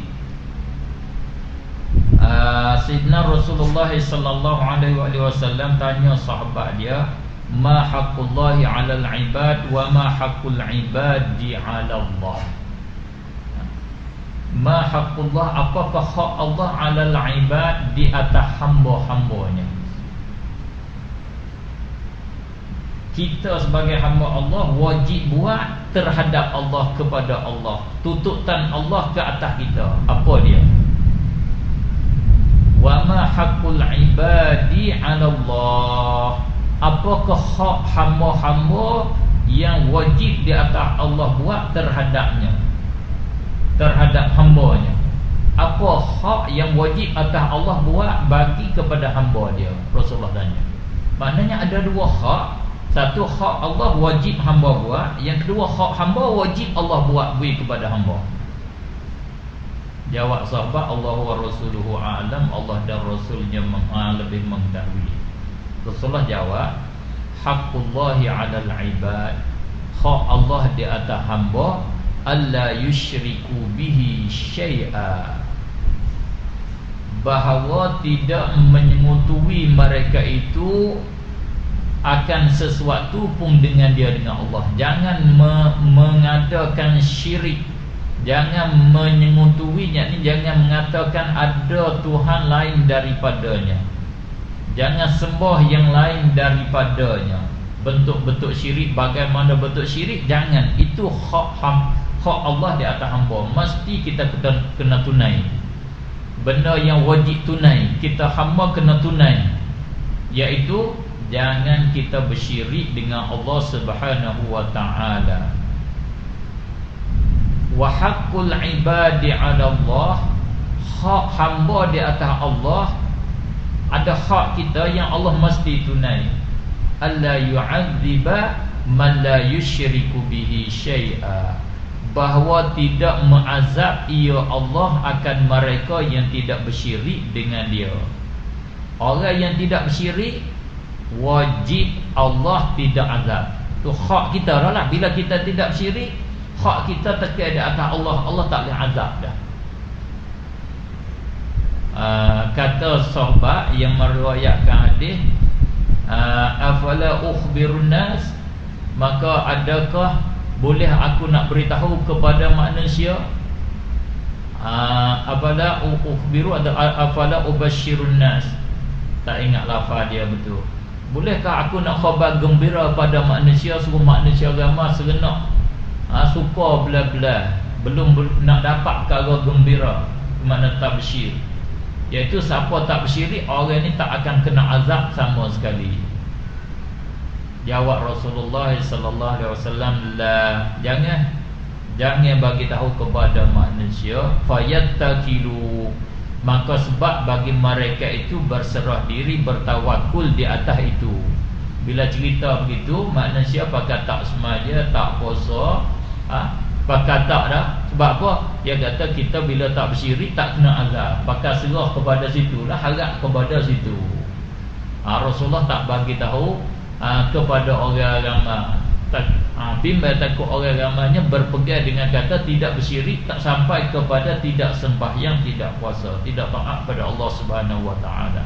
Memang hakikatnya siapa tak bersyirik, Allah tidak mengazab, tapi kena menunaikan segala tuntutan dia, arahan dia dan larangan dia. Maknanya hadis itu menunjuk bahawasanya ada hak bagi hamba ke atas Allah. Kat sini wa annahu la haqqa li ahadin alaih, tidak ada hak di atas bagi seseorang pun di atas Allah Subhanahu wa ta'ala. Macam mana? Yang mana kita nak pakai hadis ke nak pakai hak Imam Izzuddin? Tanya kita. Kita nak pakai hak hadis ke nak pakai hak Imam Izzuddin? Kalau nak pakai hadis, kena kata ada hak hamba ke atas Allah.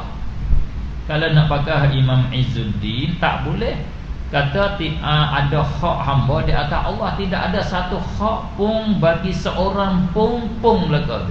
La haqqa, tidak ada satu hak pun li ahadin, bagi seorang pun. Tak ada seorang pun yang ada hak yang wajib atas Allah. Kalau jawab kata pakai Imam Izzuddin, tinggal hadis. Bolehkah Izzuddin kita nak pakai manusia, tinggal Rasulullah? Kalau kata nak pakai hadis Rasulullah, tinggal Imam Izzuddin, itu nampak ada wajahnya. Sebab apa? Hadis yang wajib kita ikut. Wajib kita ikut Al-Quran dan Al-Hadis. Tapi ada macam mana boleh kau Imam Izzuddin imam bagi ahli sunnah wal jamaah, satu pada imam ahli sunnah wal jamaah, dia tak faham hadis, tak sampai hadis, dia nak bawa akidah yang salah dengan Al-Quran dan Al-Hadis. Rasa tak boleh jadi. Maka jawabnya yang betul pakai kedua-dua. Tu jawab yang betulnya. Izzuddin pun kita pakai, hadis pun kita pakai, ataupun dengan cara ringkas kita pakailah yang menyampaikan dia oleh Imam Izzuddin. Yang menyampaikan dia oleh Imam Izzuddin ialah isi dan parti kesimpulan daripada Al-Quran dan Al-Hadis, tidak keluar daripada Al-Quran dan Al-Hadis. Bila bercanggah, bertentangan hak-hak ulama ahli sunnah wal jamaah sampai dengan Quran dan hadis, tentulah Al-Quran dan Al-Hadis itu membawa satu makna yang lain daripada apa yang disampaikan oleh Imam Izzuddin dan ulama kita itu. Mereka sudah menyelidiki semua ayat-ayat dan hadis-hadis. Makna mesti kena tanggung. Itu kata nisbah dengan kita kena takwil, kena tanggung makna Al-Quran dan Al-Hadis. Itu makna kata ulama. Dia pandai, dia himpun ke semua dah. Dia lihat, dia tengok dengan secara menyeluruh ke semua, mestinya begini. Hakikat yang sebenar, tidak ada hak bagi seseorang pun yang wajib di atas Allah Subhanahu wa taala. Adapun di dalam hadis hak kata hakul ibadi 'ala Allah, itu hak dengan jalan janji, bukan hak atas jalan hakiki, bukan wajib atas Allah.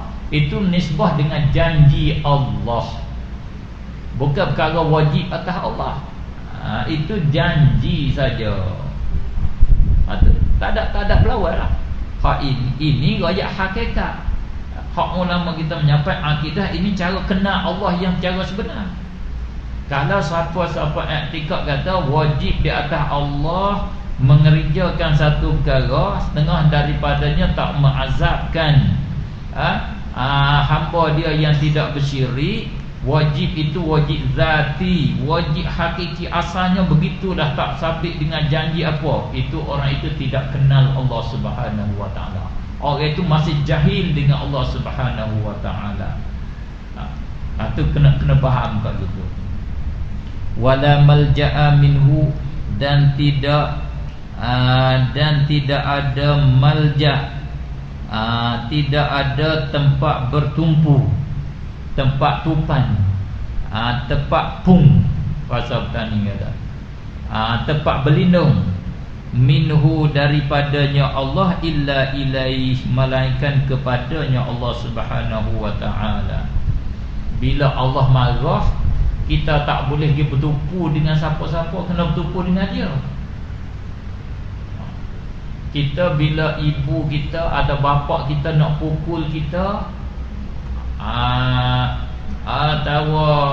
atau polis nak tangkap kita, kita jangan lari. Kita kena hadap kepada polis. Soalan begitu. Ayah kita nak pukul, kita jangan lari. Kita kena lari kepada dia, hadap kepada dia. Dengan mana masuk bawah kaki dia, masuk di bawah di bawah kain dia. Tak mau mengaku kesalahan, barulah boleh lepas. Kita nak lari pada Allah, nak tumpu orang lain pada Allah, tak boleh. Tak ada tempat bertumpu lain daripada Allah. Kata Rasulullah tempat bertumpu, manusia akan bertumpu di dalam hadis, manusia akan bertumpu kepada Rasul-Rasul, akhir sekali bertumpu pada Rasulullah. Macam mana pula? Itu hadis sahih, hadis Bukhari. Begitulah, sama saja. Mana dengan jalan hakiki. Adapun dengan jalan majazi, dengan jalan bertumpu, dengan jalan mencarikan sebab, itu boleh. Bertumpu maknanya bila Allah nak mengazab, kita tumpu, kita minta tumpuan, kita minta pertolongan dengan yang lain, tak boleh. Sebab Allah kuasa nak mengazab. Tidak ada siapa yang boleh menghalangkan azab Allah. Itu mana la malja'a. Tidak boleh kita cari tumpuan melainkan kepada dia sahaja. Adapun Rasulullah jadi tumpuan, itu dengan jalan sebab saja, dengan jalan majazi namanya. Boleh kita kata Rasulullah sebagai tempat tumpuan kita, boleh. Kita kata Rasulullah bukan tumpuan yang hakiki, itu betul. Jangan kata siapa kata Rasulullah jadi tempat tumpu bagi kita, kafir syirik. Itu orang itu tak faham agama.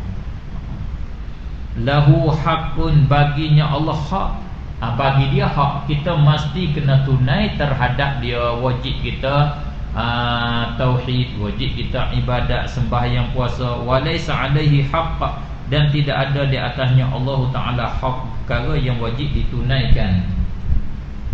Wa mahma qala, dan apa-apa sesuatu yang berkata ia Allah Subhanahu wa ta'ala, fahuwal hasanul jamil, maka ia adalah suatu yang baik lagi elok. Itu perkara comel. Apa hak Allah kata saja, perkara itu perkara baik. Semua firman dia adalah baik. Semua hak dia arah adalah baik. Semua hak dia larang adalah baik. Allah tidak larang perkara yang jadi baik bagi kita. Perkara tu sepatutnya tidak dilarang. Itu tidak. Semua perkara Allah larang adalah baik bagi kita. Semua perkara hak dia suruh adalah baik bagi kita semua. Jamil semua. Itu senang. Senang saja. Islam kita turut saja, tak payah. Orang barat dia tak terima satu perkara melainkan kemudian daripada dia buat kajian. Penat nak buat kajian. Buat kajian makan buah tamar, waktu berbuka puasa berapa tahun nak boleh terbit natijah. Pakai modal berjuta-juta nak boleh terbit natijah. Kita turut aja Rasulullah buka puasa tamar, pakai makan buah tamar lah. Senang ya kita. Semua tu hasanul jamil, molek ke semua.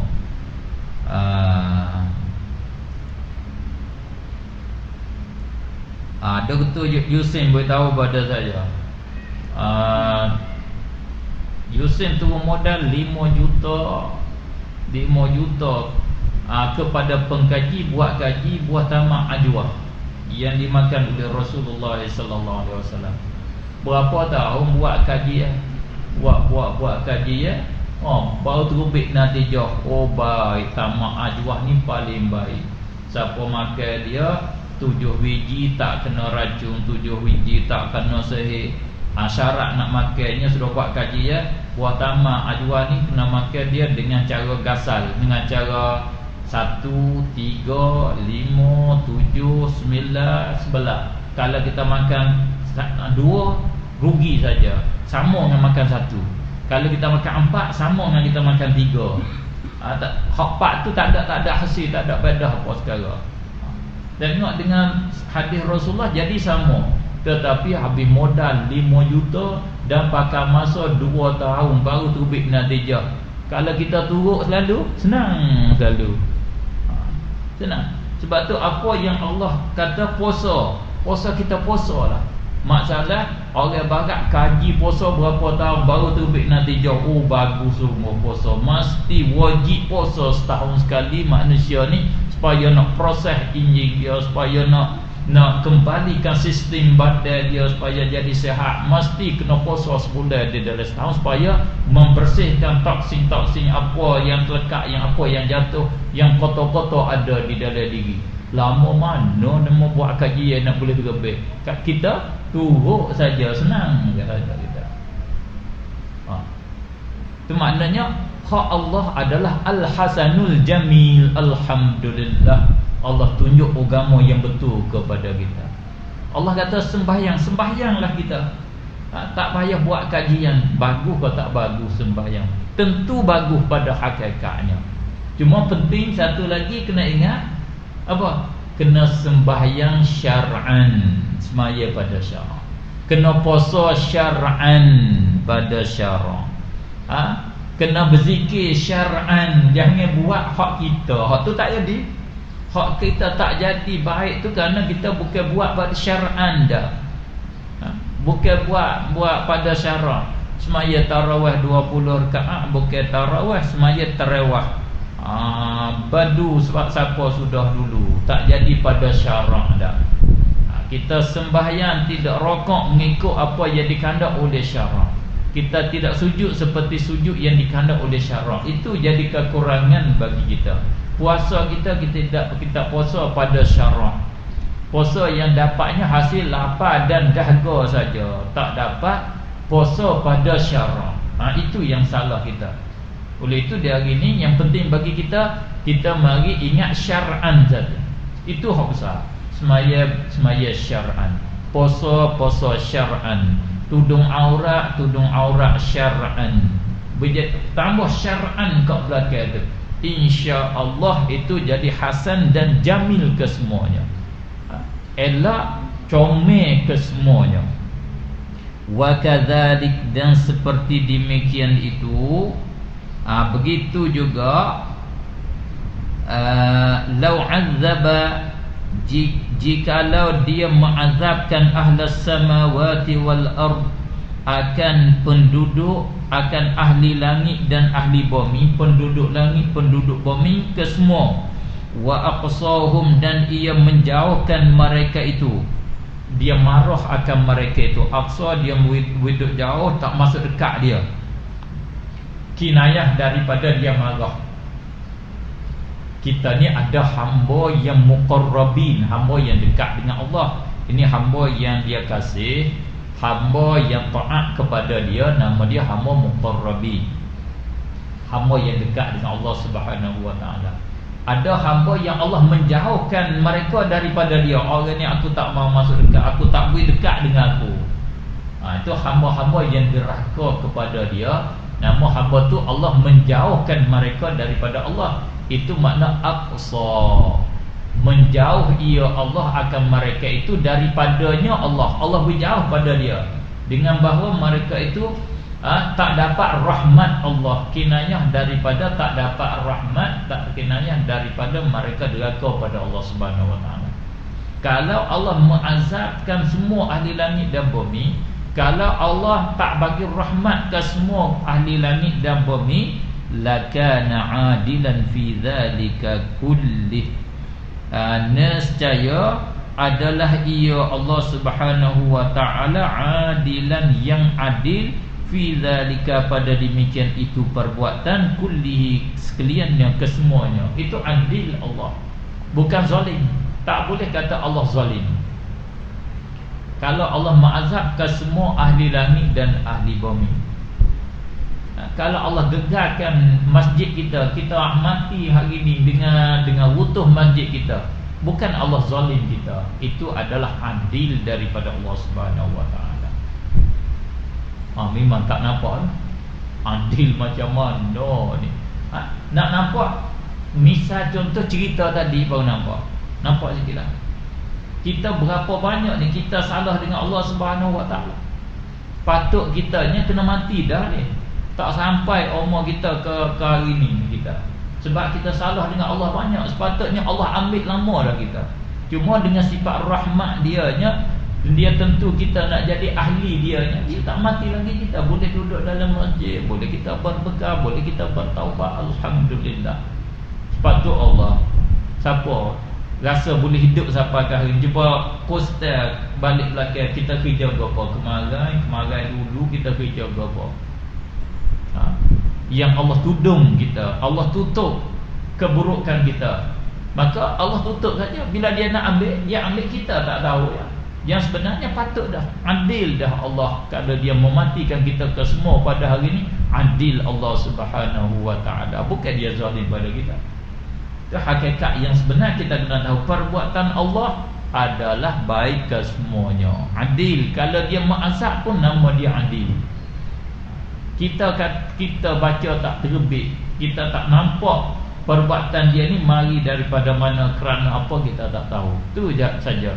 Hakikat bila dia buat itu adalah adil daripada dia. Walau asabahum, dan jikalau memberi ganjaran ia Allah, ganjaran pahala akan mereka itu, yakni kepada mereka itu ahli langit, penduduk langit dan bumi. Wa adnahum, dan mendekatkan mereka itu kepadanya. Adnahum, mendekat kepada rahmatnya. Wah, masuk pada rahmat, mari dekat dengan dia. Lakana, nescaya adalah ia Allah mun'iman, yang memberi nikmat, mutafaddilan, dan lagi pula yang melimpah kurniaan, bidzalika, dengan demikian itu perbuatan, kullihi, sekaliannya. Tentu nama dia yang memberi nikmat dan dia melimpahkan kurniaan. Dia buat baik kepada hamba dia. Kalau dia mengazab, bukan dia menzalim. Adil dia, adilnya Allah Subhanahu Wa Taala. An-naw'ur rabi'a asyara, an-naw'ur rabi'a asyara, bagai yang ke-14, i'tiqadu jami'u ma dzakarnahu fi haqqil 'ammah wa huwa qa'imun maqamal 'ilmi fi haqqil khassah, lima fi ta'arrufi dzalika minal masyaqqati adh-dhahirati lil 'ammah. Fa inna Allah ta'ala kallafa al-khassah ay ya'rifuhu bil azaliyyati wal abadiyyati wat tafarrudi bil ilahiyyah, wa annahu hayyun 'alimun qadirun muridun sami'un basirun mutakallim sadiqun fi ikhbari. Wa kallafa al-'ammah ay ya'taqidu dzalika bi ghairi wuqufihim ala adillati ma'rifatihi fajtaza'a minhum bi'tiqadi dzalik. Bagai yang ke-14 ialah i'tiqadkan sekalian barang yang telah kami sebutkan. Yang telah kami sebutkan dia itu akidah yang telah lepas, kita pegang simpul di dalam hati kita ke semua. Fi haqqil 'ammah, adalah ia pada hak orang yang awam, orang ramai, orang biasa. Orang amah, orang awam, iaitu orang biasa, orang ramai, orang yang tak pandai mengambil dalil. Orang tak pandai nak baca Quran untuk berdalil dengan Al-Quran dan hadis, nak berdalil dengan dalil akli pun dia tak pandai. Nama dia kita orang awam. Orang yang tak kuasa mendirikan dalil, i'tiqad sekalian itu, i'tiqad perkara itu adalah fi haqqil 'ammah, adalah ia pada hak orang awam. Maknanya orang awam kena percaya begitu. Percaya dengan apa yang kami sebut. Allah bersifat, contohnya Allah bersifat dengan qudrat. Qudrat Allah tu bersifat dengan keazalian, bersifat dengan keabadian. Qudrat Allah itu satu saja, tidak ada qudrat bagi yang lain sama dengan qudrat Allah. Qudrat Allah Subhanahu Wa Taala bertakluk dengan sekalian perkara yang mungkin. Kita beriman dengan begitu. Terima begitu. Terima dengan apa hak dia sebut dulu. Nisbah dengan orang awam, terima begitu, pegang begitu, percaya begitu. Wa huwa, dan ia sekalian barang yang telah terdulu sebut, qaimu maqamal ilmi, yang menepati di tempat ilmu, yakni di tempat yakin, tempat ilmu dan yakin, fi haqqil khassah, pada hak orang yang khusus, orang yang tertentu, iaitu hak orang waliullah, hak arif billah. Orang arif billah dia bukan i'tikad, dia yakin. Makna yakin, dia nampak dengan mata hati dia. Dia nampak betul-betul. Maknanya dia bukan dia mengajar, bukan dia menyampai. Kalau dia menyampai, bukan dia menyampai dengan lidah saja. Dia menyampai dengan apa yang ada di dalam hati dia, menyampai dengan keyakinan dia. Bandingnya begini, kita lihat kereta aksiden. Mari cerita kepada seorang, kata aksiden mati 5 orang. Kita yang lihat, kita cerita dengan secara kita ada ma'rifah, ada keyakinan. Kita yakin, kita tengok sendiri, kata mati 5 orang ke efektif aksiden. Orang yang dengar cerita kita, dia percaya ya, kata sebab kita orang thiqah, dia percaya kata kereta aksiden. Dia yakin ke tak? Dia tak boleh nak meyakin sebab dia tak lihat. Cuma dia boleh cerita. Kalau dia cerita ke orang lain, dia cerita dengan lidah ya. Dalam hati dia bukan kata 100%. Itu bezanya. Begitu beza di antara orang arif billah dengan kita orang awam. Kita orang awam, kita percaya ya Allah kuasa, kita percaya Allah mengetahui, kita percaya Allah mendengar. Wajib di atas kita qadar tu saja. Kalau kita tak percaya begitu, kita kafir. Tapi yakin, mana yakinnya? Mana kita yakin? Bila kita nak kerja satu perkara, kita tak sedar Allah mengetahui, Allah melihat. Bila kita nak bercakap, kita tak tahu Allah dengar tak dengar, kita tak tahu. Bahkan buat tak tahu aja. Tak ada keyakinan di dalam hati kita. Ini beza antara orang arif billah dengan orang awam. Orang awam, kita orang awam ini, kita qada i'tiqad. Itu mana i'tiqadu jami'u ma zakarnahu fi haqqil 'ammah, pada hak orang awam. Sekalian barang tersebut itu nisbah dengan orang khasah, dia duduk di tempat yakin. Dia yakin, dia nampak bahawasanya Allah Subhanahu wa taala mengetahui. Sebab itulah dia tak jatuh di dalam kesalahan. Dia tak jatuh di dalam dosa. Sebab dia setiap lahzah dia, setiap saat dia rasa Allah mengetahui. Dia rasa Allah melihat gerak-geri dia. Apa dia nak bercakap, dia rasa, dia yakin Allah dengar cakapan dia. Dia tak keluar daripada tak keluar daripada batasan agama. Sebab mereka yakin. Maknanya kita kenal Allah dengan i'tiqad. Orang waliullah, orang arif billah, dia kenal Allah dengan yakin. Dengan dia nampak betul-betul dengan mata hati dia. Itu beza kenal je. Dua kenal kita. Mudahnya kenal tok guru dengan kita tok guru kenal Allah dengan kita anak murid kenal Allah. Kenal orang ahli qari baca Quran, dia baca Quran dengan kita baca Quran. Sama-sama izhar, sama-sama idgham, tetapi kita izhar idghamnya kita tengok kat sini baris tak ada man amana, nun mati tak ada, yang masuk baris mati. Ini kena izhar ni, man amana. Kalau kat sini tak ada baris may yaqulu, ini kena idgham. Ini yunfiqu tak ada baris, kena ikhfa dulu. Kita tak tahu, tak yakin pun. Orang qari dia tahu nun mati jumpa dengan hamzah, ini mesti kena izhar. Nun mati, selepas nun mati ada huruf ikhfa yang 15, mesti kena ikhfa baca dengan dengung. Dia yakin betul. Kita bila ambil Quran hak lain, Macam mana baris ke semua ni susah dalam kita. Kita tak tahu dah. Kita tak ada keyakinan. Kita baca dengan kaedah, dengan tiru-tiru saja. Ada dengan kaedah saja. Orang yang ahli dia dengan kaedahnya dan dia nampaknya orang baca pun dia sedar. Tak betul, dia nampak habis. Dia nampak habis. Itu banding begitulah. Begitulah orang arif billah, dia kenal Allah sebenar-benar kenal. Sebab dia yakin, dia kenal dengan hati dia, dengan perasaan dia betul-betul. Kita perasaan tak ada, kita kenal dengan percaya saja. Tak ada rasa. Tak ada rasa Allah tahu. Sekarang duduk ni, rasa Allah tahu tak ada? Tak rasa pun belajar dah. Tak rasa kata Allah tahu, kata kita ni ada berapa orang, kita ada buat apa, tak berasa. Kalau tanya Allah tahu dah, Allah tahu ke tak tahu? Ya, Allah tahu, jawab sedap. Tapi dalam rasa tak ada.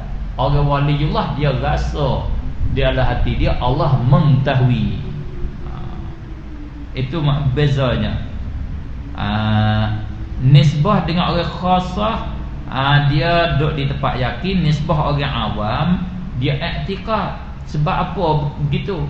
Lima fi ta'arrufi dzalika, kerana barang yang ada pada mengenali akan yang demikian itu, minal masyaqqatiz zahirah, daripada kesulitan, yakni kesusahan yang terang, lil amah, bagi orang yang awam. Orang awam kalau suruh tahu seperti orang waliullah susah. Pakar tak kenal Allah, siapa mampu kita? Siapa mati tak kenal Allah? Suruh kita yakin, nampak ada perasaan di dalam hati kita, nampak kata Allah kuasa, Allah mengetahui, Allah mendengar. Oh, tak kenal Allah. Sebab tu orang awam mada dengan i'tiqad. Termasuk mada dengan i'tiqad cukup. Kita orang awam terima apa yang disampaikan oleh ulama kita ahli sunnah wal jamaah. Fa innallaha ta'ala, maka sesungguhnya Allah Ta'ala kallafal khassah, mempertanggungjawabkan kepada orang khusus.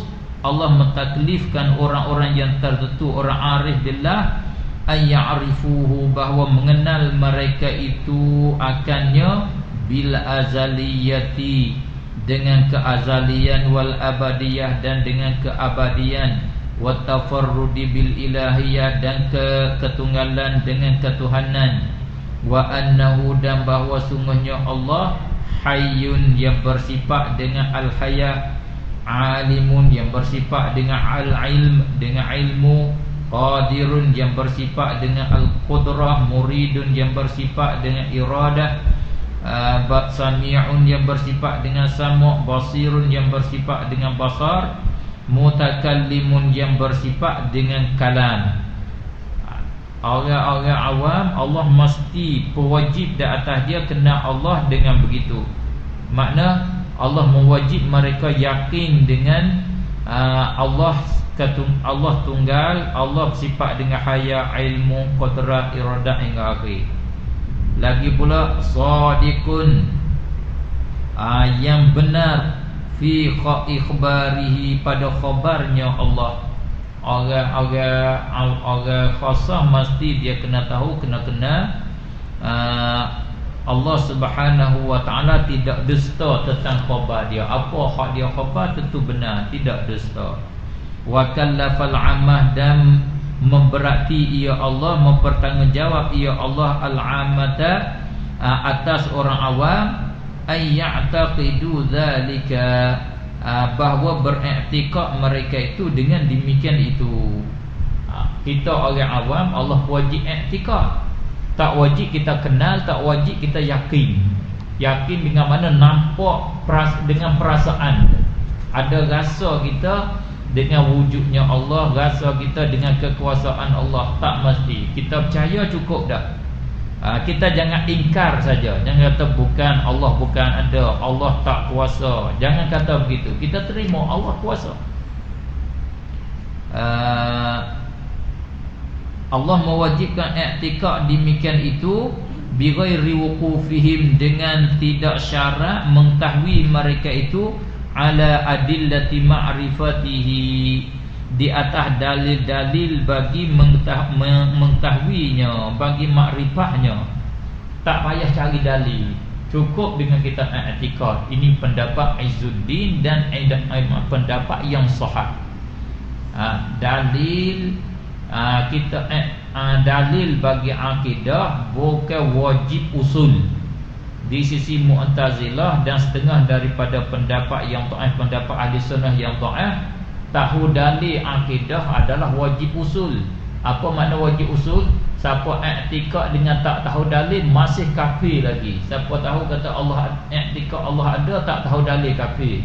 Siapa tahu kata Allah kuasa tak tahu dalil kafir lagi. Tak betul. Yang betulnya dia i'tikad putus Allah ada, Allah kuasa, tak tahu dalil cukup. Orang awam cukup begitu. Tak payah tahu dalil. Iman dia orang mukmin. Itulah jumhurul muslimin. Fajtaza'a minhum, maka mencukupi ia Allah minhum daripada mereka itu orang awam, bi'tiqadi zalik, mencukupi dengan beriktikad akan demikian itu. Dia percaya dalam hati cukup dah. Jadi orang mukmin dah. Bila kata asyhadu an la ilaha illallah wa anna muhammadar rasulullah, Allah terima iman dia. Tak belajar dalil lagi pun Allah terima dah iman dia. An-naw'ul khamis ashar min al-huquqil muta'alliqati bil qulub tasdiqul qalbi bi jami'i ma dzakarna. Yang kelima, bagai yang ke-15 daripada hak-hak yang berkaitan dengan hati itu ialah tasdiqul qalbi, membenar oleh hati. Kita pada fa'il, hati terima. Makna tasdiq tidak ingkar, tak kata tidak, hati kata ya, hati kata ya, okey. Bi jami'i ma dzakarna, dengan sekalian barang yang telah kami sebutkan dia. Apa hak kami sebut hati terima. Apa dia? Minal i'tiqad, daripada i'tiqad. I'tiqad iaitu pegang putus, nisbah dengan orang awam. Wal irfan, dan mengenal, yakin, itu nisbah dengan orang khasah. Orang awam i'tiqad barang yang telah tersebut, orang khasah dia yakin dengan barang yang tersebut. Tak yakin melainkan dengan dalil. Kena ada dalil baru yakin.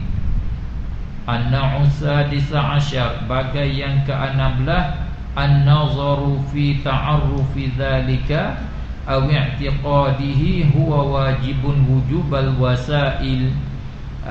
Memikir dalil pada mengenal demikian itu, atau mengiktikadnya yang demikian itu ialah suatu yang wajib sebagai wajib wasail. Ini yang mu'tamad. Tahu dalil itu sebagai wajib wasail, bukan wajib maqasid, sebagai jadi tangga saja. Maknanya orang yang pandai mikir dalil, wajib dia belajar dalil. Kalau dia tak belajar dalil, dia i'tikad saja, sudah mencukupi, sudah jadi orang yang beriman. Belajar dalil seperti belajar sembahyang. Belajar sembahyang wajib. Belajar dalil wajib. Tapi kalau dia tak belajar sembahyang, kafir kan? Tak jadi kafir. Tak jadi kufur. Itu wajib wasail, bukan wajib usul. Wajib usul iaitu tahu i'tikad ada Allah, i'tikad sedia Allah, i'tikad mukhalafah Allah, i'tikad kuasa Allah, i'tikad satu Allah. Itu wajib usul. Siapa tidak i'tikad, orang itu kafir. Itu wajib maqasid nama dia. Dalil Allah ada, dalil Allah kuasa, itu wajib wasail. Boleh kata wajib fara' nama dia. Wajib fara'. Seperti kalau tak belajar dalil, orang itu seperti orang tak belajar sembahyang, seperti tidak sembahyang, tidak puasa, seperti buka aurat, cakap dusta. Makna dia di dalam berdosa. Itu pun jika dia orang yang mempunyai fikiran, yang boleh nak berfikir. Kalau dia tak kuasa nak berfikir, maka tidak ada tuntutan syarak di atasnya, kerana la yukallifullahu nafsan illa wus'aha. Dengan itu tammatil aqidah tamat akidah kita bihamdillah wa husni taufiqih. Tamat akidah dengan sedangkan aku bersepakai dengan memuji akan Allah, yakni aku kata alhamdulillah dengan sebab Allah memberi tamatkan akidah, wa husni taufiqih, dan dengan keelakan taufiknya Allah, dengan taufik Allah yang baik, yang elok, dapat memfahamkan, dapat mentamatkan akan akidah yang tersebut. Dengan itu majlis kita pun agaknya kita sudah ambil masa sesuai dengan keadaan dah. Sebab kalau banyak lagi pun kita pun penat, dan juga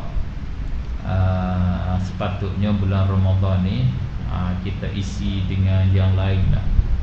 Kita tengok Imam Malik rahimahullah ta'ala, dia berhenti habis majlis-majlis pengajian dia, majlis ilmu dia beradu bulan Ramadan. Kita ni bulan Ramadan buat majlis ilmu, tak betul caranya. Sebab tu kita tak boleh ambil masa banyak sangat lah. Cumanya bezanya Imam Malik dia beradu majlis ilmu, dia isi dengan yang lain. Kita pakai beradu kosong habis lalu. Tu kita tak sama.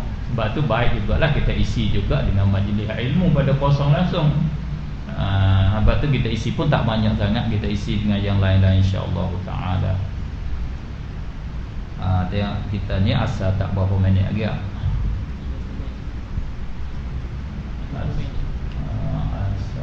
4.36. Kalau ada soalan, boleh 1-2 soalan boleh. Kalau tak ada tak, kita tutup majlis lah.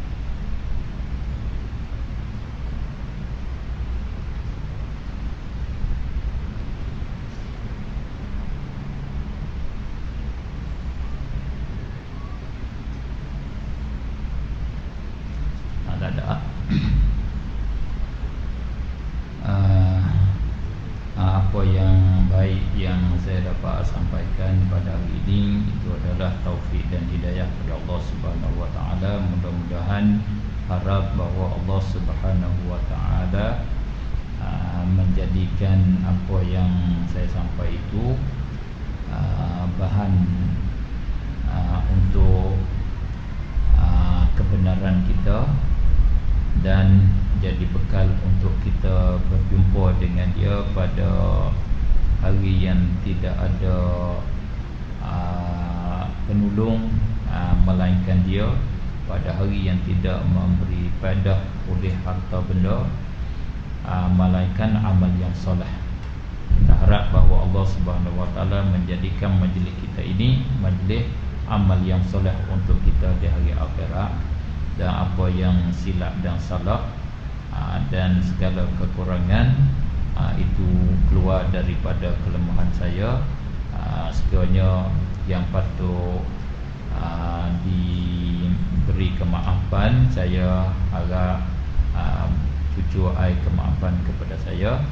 Akhir sekalinya, mari kita tutup majlis. Sekali lagi kita ambil tabarruk, ambil berkat. Kita baca Al-Fatihah dan kita baca Qul Huwallah, hadiah kepada pengarang kita khususnya Imam Izzuddin Abdul Salam, dan kepada guru-guru kita yang telah meninggal, dan kepada ibu bapa kita, dan kepada saudara muslimin muslimat yang telah meninggal kita. Dengan barakah mereka itu Allah jaga kita, Allah kontrol kita supaya kita berada di atas jalan yang benar seterusnya. Al-Fatihah. Bismillahirrahmanirrahim. Alhamdulillahirabbil alamin. Arrahmanirrahim. Maliki yaumiddin. Iyyaka na'budu wa iyyaka nasta'in. Ihdinas siratal mustaqim.